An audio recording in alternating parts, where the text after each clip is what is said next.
Assalamu alaikum wa rahmatullah, j'espère que vous allez bien. La sourate 74 du Coran, que l'on peut traduire par le revêtu d'un manteau, est une sourate qui fut révélée à la Mecque.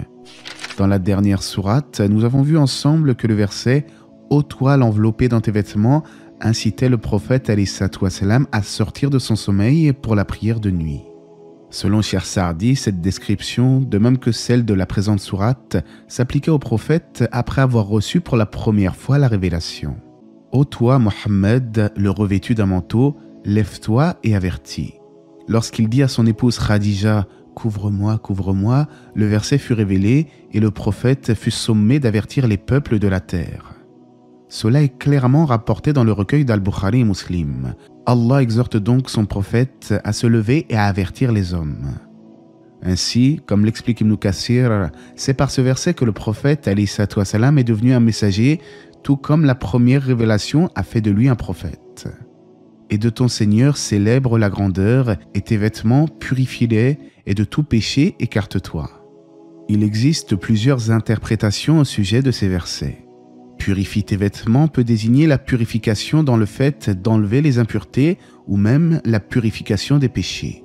Pour Mujahid, cela signifie purifie ta personne et non tes vêtements.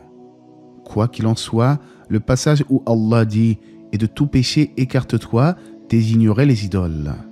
C'est l'avis de beaucoup de pieux prédécesseurs, dont Ibn Abbas. Mais que ce soit les idoles ou simplement les désobéissances, cela n'induit pas que le prophète ait commis quoi que ce soit de tout cela. Il s'agit seulement d'une exhortation à se désavouer de toutes sortes de mal et de s'en écarter. La sourate continue « Et ne donne pas dans le but de recevoir davantage, et pour ton Seigneur, endure. » Là encore, il y a énormément d'avis au sujet de ce verset. Je vais donc citer l'avis que j'ai trouvé le plus pertinent. Selon l'un de ces avis, le sens serait ici une spécificité liée au prophète, c'est-à-dire ne donne pas à quelqu'un une chose en désirant obtenir davantage. Quant au passage « et pour ton Seigneur endure », c'est-à-dire patiente pour Allah dans ta mission prophétique. Et en effet, le prophète sallallahu alayhi wa sallam a enduré avec patience les persécutions de son peuple, la perte de ses proches et les difficultés de chaque aspect de sa vie. Allah nous dit ensuite que lorsque l'on soufflera dans la trompe au jour de la résurrection, cela sera un jour difficile pour les mécréants. Cela car ils prendront conscience du malheur qui les attend. À partir du verset 11, Allah blâme un homme qui rejette le message avec arrogance. Selon les exégètes, il s'agit d'Al-Walid ibn Mughira. « Laisse-moi seul avec celui que j'ai créé seul et à qui j'ai donné des biens étendus. » C'est-à-dire qu'Allah a octroyé beaucoup de bienfaits à cet homme, mais il s'est montré ingrat et s'est détourné de la vérité. Comme l'indique le verset 18, il a réfléchi puis s'est décidé. Cela signifie qu'il a réfléchi à ce qu'il allait dire pour tenter d'infirmer le Coran. Il a ensuite décidé de dire aux gens que ceci est la parole d'un être humain, une magie manifeste. Puis il a dit, ceci le Coran n'est qu'une magie apprise, ce n'est là que la parole d'un humain. Allah déclare alors qu'il le brûlera certainement dans le feu intense nommé Sakar. Il s'agit d'un immense brasier qui n'épargne rien et carbonise la peau.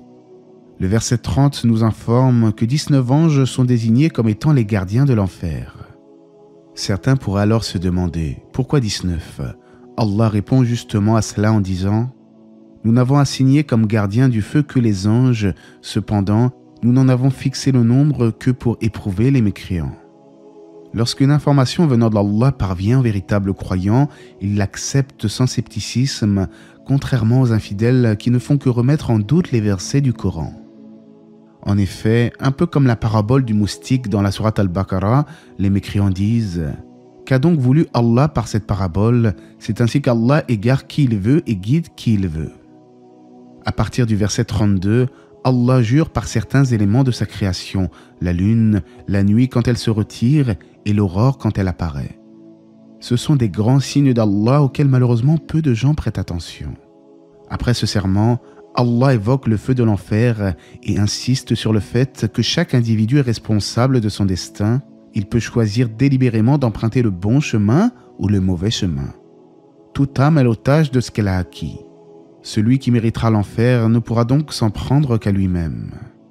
Conséquemment, les gens de la droite, qui sont les gens du paradis, interrogeront les criminels, c'est-à-dire ceux qui se sont rendus coupables de mécréance. Qu'est-ce qui vous a acheminé à Sakar? Et les gens du feu répondront qu'ils n'étaient pas de ceux qui faisaient la prière, qu'ils n'incitaient pas à nourrir le pauvre et qu'ils se mêlaient à ceux qui tenaient des conversations futiles. De surcroît, ils reniaient sur terre la résurrection jusqu'à ce que ne leur vienne la certitude al-yaqin, c'est-à-dire la mort. Jusqu'à ce que nous vînt la vérité évidente, la mort. Nulle intercession ne sera alors accordée aux mécréants pour avoir rejeté la vérité. Ils la fuyaient à l'image d'un âne s'enfuyant devant un lion, comme l'indique le verset 51. Or, ceci est particulièrement étonnant, surtout que la révélation d'Allah n'est pas un danger pour les êtres humains, c'est plutôt une bonne nouvelle pour celui qui suit la bonne voie. En réalité, chacun d'entre ces polythéistes aurait aimé avoir un livre révélé sur sa propre personne, à l'image du prophète alayhi salatu wassalam. Chacun d'entre eux voudrait plutôt qu'on lui apporte des feuilles tout étalées. Mais Allah nous dit ensuite que ce sont plutôt des gens qui ne craignent pas l'au-delà. Or, ce Coran qui fut révélé sur le prophète est un rappel pour eux et pour l'humanité de manière plus générale. Mais au final, ne se rappelle d'Allah que celui à qui il a décrété la guidée. Mais ils ne se rappelleront que si Allah veut, c'est lui qui est le plus digne d'être craint et c'est lui qui détient le pardon. Nous avons déjà vu ensemble sur la chaîne qu'il n'y a pas de contradiction entre le fait que l'homme dispose d'un certain libre arbitre, tout en restant au final soumis au décret divin. La sourate que nous avons étudiée aujourd'hui nous rappelle que chacun d'entre nous est l'otage de ses œuvres, dans le sens où nous serons jugés en fonction de notre foi et de nos actions au jour de la résurrection. Nous sommes aujourd'hui dans le temps des actions, alors adorons notre Seigneur avant que nous vienne la certitude inébranlable, la mort. Dans certains versets, nous avons vu l'une des caractéristiques des infidèles, ils n'accomplissaient pas la prière. Ainsi, j'exhorte chaque musulman qui a repris la prière durant ce mois de Ramadan à faire preuve de constance même après ce mois béni et qu'Allah nous facilite. Allah c'est mieux, j'espère que ce rappel vous aura été profitable et que la paix et les bénédictions d'Allah soient sur le prophète, sa famille et ses compagnons.